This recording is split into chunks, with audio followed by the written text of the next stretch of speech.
Good evening and welcome to the WDSU News Hot Seat. Once again, we are here at City Hall in the office of New Orleans Mayor LaToya Cantrell. We have a lot to get to. It's now mid-February. You've been on the job for almost a year, which is hard to believe in itself. For what, 8 months, 9 months? 8 months? Yeah. It's been an action-packed 9 months, though.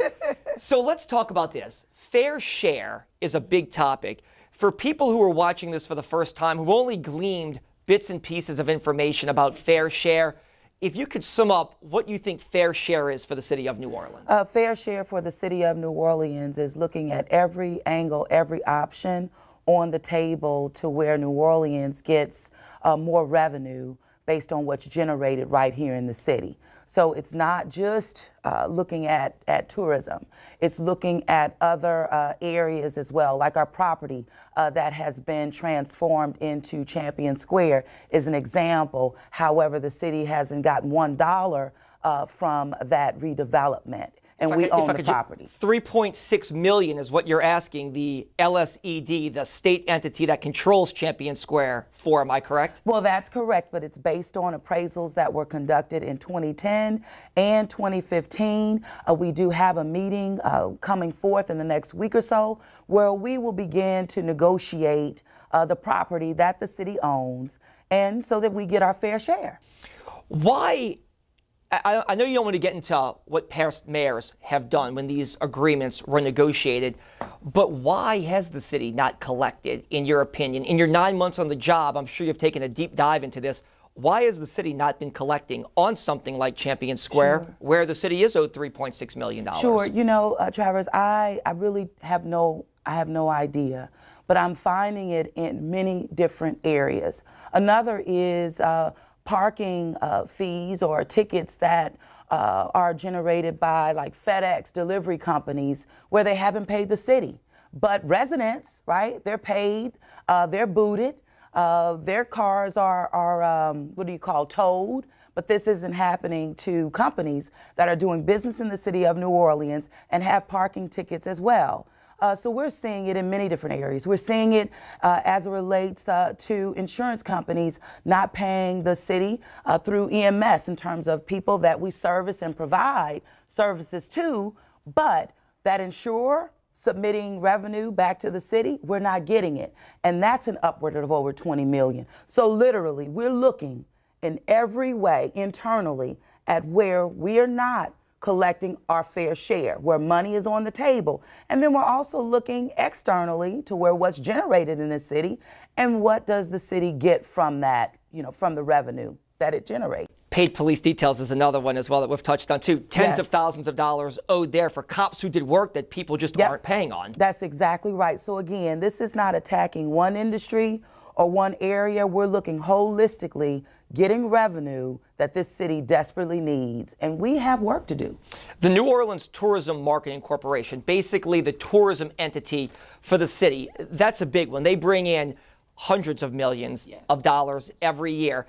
They said that they would like to propose a new hotel tax that would generate about $6.7 million a year for municipal infrastructure projects. You don't like that idea. You don't think that's enough. Well, we need more. And this isn't something that I'm pulling out of the sky. We have had many different plans, assessments done on infrastructure, particularly the Sewage and Water Board.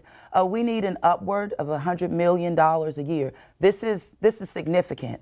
We need it for drains to be improved. We're losing water every single day. We needed to get off of this process to where we're generating our own power. We're paying 4 times the amount generating our own power through steam than we would if we partner with an Entergy. So we need these dollars even for routine maintenance. So this is significant. We've kicked the can down the road, and now we're just faced with, hey, we can't kick it any longer. We have to address these immediate needs of infrastructure, not just for the city of New Orleans, but particularly the state of Louisiana.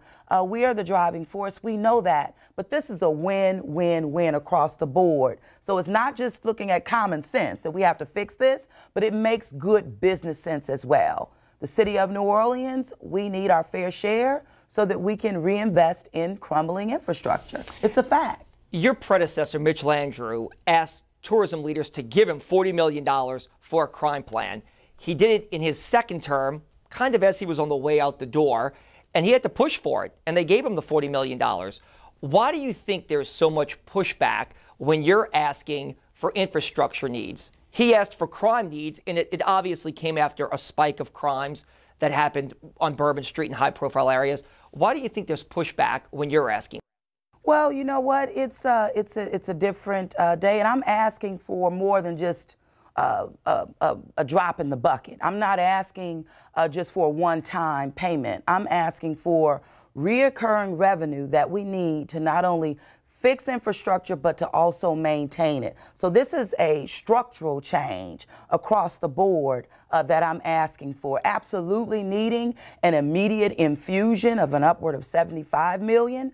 To one, I owe contractors, vendors, $40 million right now that we cannot pay them on the Sewage and Water Board side because cash flow just isn't there. We have debt service as well. So I'm looking at a holistic change, solutions that will not only fix infrastructure, but also maintain it. It's very serious. Have you compared New Orleans, which is a tourism-driven city, to other tourism-driven cities? Las Vegas, Nevada, Orlando, Florida, New York, Washington, D.C.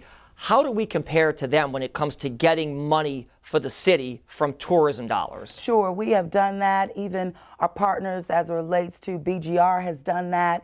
And it's been demonstrated that New Orleans is at the bottom in terms of what revenues are generated off of the hospitality industry in our city versus what we retain. And so this is absolutely something that has to be levelized and get to a point of equity here. It's just not fair.